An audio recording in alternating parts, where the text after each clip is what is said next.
What's up, y'all? It's your boy, eBay Fight Predictions in the bin. I'll be breaking down Jack Hermansson, the Joker, versus Chris Curtis, the Action Man. I love this fight. This is a really, really good fight. Obviously the Darren Till fight was compelling because the comeback story of Darren Till. Can Darren Till come back after Blom Brunson beat him? I was going to say something else, but BG eBay. I had to catch myself real quick. But yeah, like, can he come back from that? He's fighting another grappler, a grappler test for Mr. Darren Till. And it seemed like it was going to be a good fight. I still was going to take Hermansson to beat him, probably. But I like this fight a lot, too, because the action man, Chris Curtis, has been somewhat of an enigma because what he's been doing lately has been nuts. You know, he never did it in PFL. He never was really that guy until he went on this, like, 5-fight win streak. And he has just been on a roll. And he has just been beating contender after contender. Like, it's been nuts. Like, you're like, what the hell is going on with this guy, right? Like, yeah, 7-fight win streak. So yeah, like, now he's here. He defended so many takedowns in his last fight. He's fighting a grappler. It's almost like, it's kind of like they're playing games with you with the matchup, because it's like, man, like, maybe Chris Curtis can beat Hermansson. He showed great takedown defense against a great jiu-jitsu practitioner against Vieira. And yeah, and he's taking this on short notice. He was complaining about not being ranked, and now they gave him a really, really highly ranked opponent. Top 10 guy, former top 5 guy, was in a bunch of number 1 contender fights. You know, you look at the guys that he was in there with. Jared Cannonier fought for a belt. Marvin Vettori fought for a belt. Guys he's lost to all fought for belts, besides, I guess, Strickland. But yeah, like, he has been a legitimate, almost like a number 1 contender kind of gatekeeper for some guys. And this is a real big fight for him too. You know, he needs to come back. He's kind of been on that lose, win, lose, win, lose, win. And he kind of has to reestablish himself. And I'm speaking about Hermansson here, against a guy like Curtis, and beat him, honestly. So it's going to be an interesting fight. But obviously, let's look at the rankings to see where these guys are ranked in the UFC rankings. Pretty sure maybe like Hermansson 7 or 6, I think. Yeah, he's 8. Wow, he's actually fallen a little bit. Yeah, he's 8, and yeah, Chris Curtis is unranked in the UFC rankings. So yeah, number 8 versus 0, or I wouldn't call him a 0, but unranked. But yeah, man, Hermansson comes with a record of 22-7. Is fighting out of Sweden, age 34, so he's right near the end of his prime. A height of 6'1" and a reach of 77.5. Chris Curtis, 29-8, a lot of fights, a lot of experience. He's fighting out of Las Vegas, Nevada, age 35, so real close in age. A height of 5'10" and a reach of 75. So obviously Hermansson is the longer and taller fighter, also is the younger fighter, but Chris Curtis has something you can't buy, and that is basically experience. You know, he has a ton of it. Now, it might not be UFC experience, but he has a ton of fighting experience, and that does mean something. But I think Hermansson also has an advantage, like I just said, in UFC experience. He's been in the spotlight. He's been in the co-main events. He's been in the main events. And I mean, we can just talk about Hermansson and what he's accomplished, man. Like, he has either fought some of the best guys at middleweight, and he has some wins against really good guys at middleweight. Legends even too. I remember I had caught him when I saw him fight Thiago Santos. I remember he got really starched against Thiago Santos. I remember that a lot. That was like probably one of the first fights I saw of him.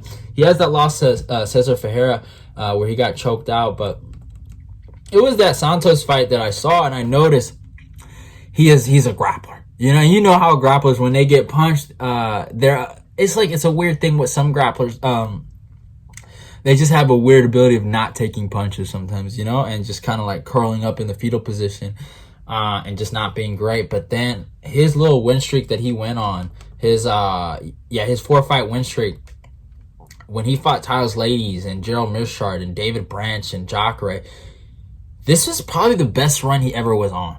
He was really putting in work grappling wise. All these were just impressive grappling moments, and he was having so much success. He just destroyed Tao's ladies, fucking took Gerald Mishart with the quickness. Same thing with David Branch. And his performance against Jacare, man, I don't know how I feel about it. I did pick Jacare in that. I thought Jacare did really, really good. He won, I think, the second and the fifth round, if memory serves me correct. I had it 48-47, but what really impressed me about Hermansson, some people were impressed with his striking. I was impressed with the grappling. He was out there out-grappling Jacare. He was taking him down, and it was insane. Like, I do feel like Jacare fell in love with his hands a little bit near the end of his career. And after the Weidman knockout, he really did. I really do feel like that. And he wasn't as great as a grappler as he was when he came in straight from fucking all those goddamn jiu-jitsu tournaments into MMA. But his performance at the time was just shocking, because we haven't seen that happen to Jacare probably until the fucking Luke Rockhold fight, where Rockhold was having competitive scrambles with Jacare, and we were surprised by that. And, you know, and obviously the Robert Whittaker fight, but yeah, it was shocking. He out-grappled Jacare. He almost submitted him too. It would have been nuts. But there were moments where, again, like I say, curling up, he can't take damage like this. It's a weird thing. It's not necessarily he's been knocked out cold, but like he gets hit with a really good punch, and it's kind of like it's over, right? And then he has the fight with Jared Cannonier, got caught with an uppercut, ground and pound. He has a really good win over Kelvin Gastelum via heel hook. I felt like KG kind of messed up there, you know, going for that takedown. More of a fight IQ loss than a real win for Hermansson. But, I mean, hey, win is a win. He got the W over a really good opponent. Loss of Marvin Vettori. I scored it 4-1, but he basically got outboxed. And Vettori he stuffed all the takedowns in a really good, solid performance. Then beat Edmund Shabazian, which was a little alarming. I didn't like how he fought that fight. It took him a while to get takedowns, and it just seemed like he wasn't there.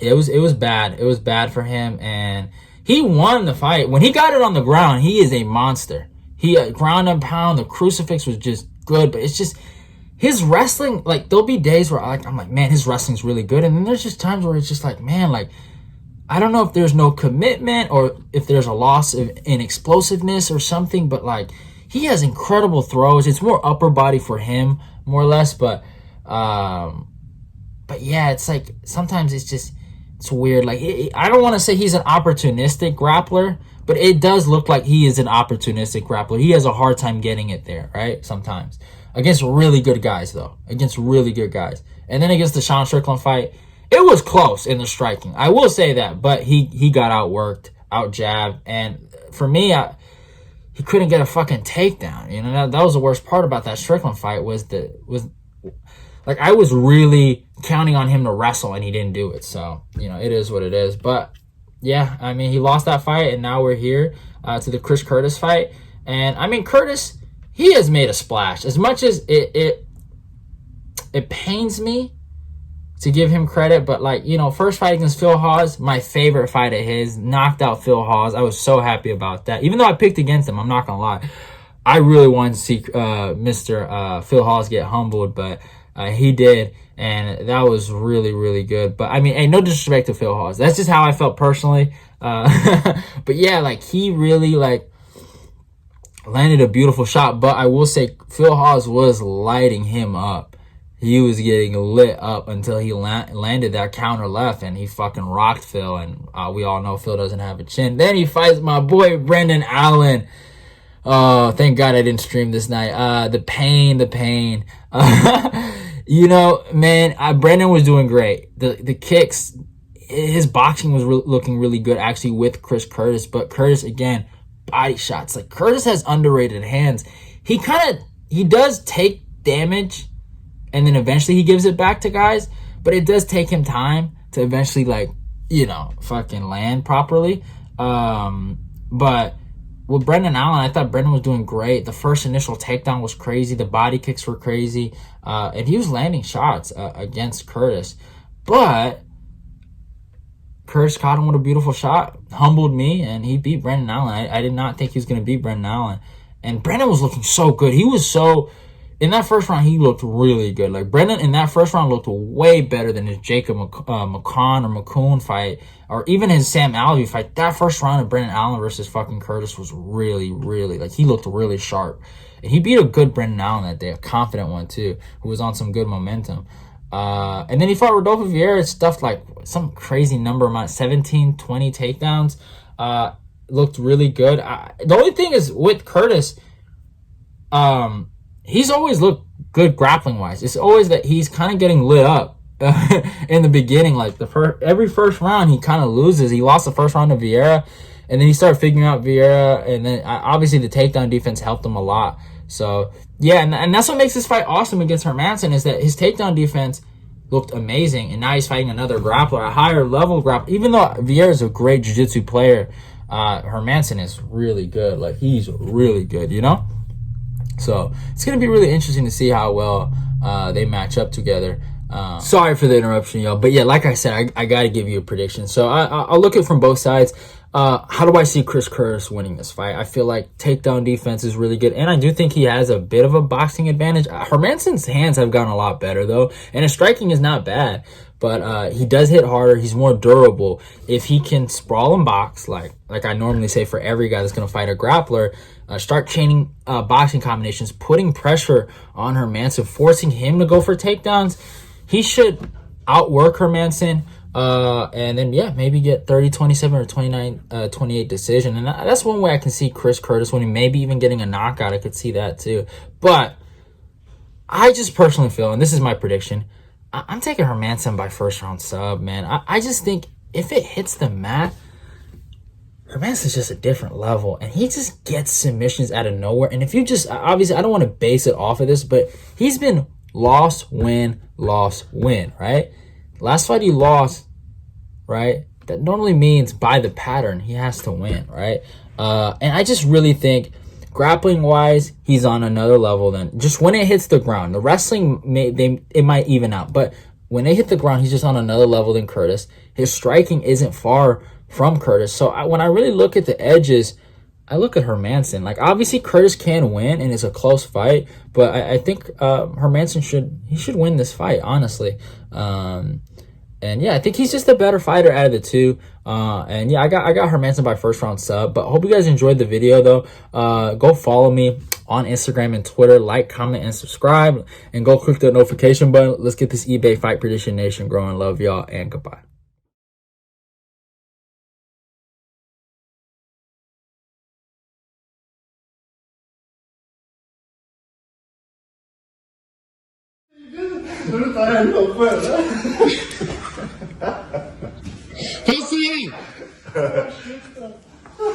Nei, fordi det er god, men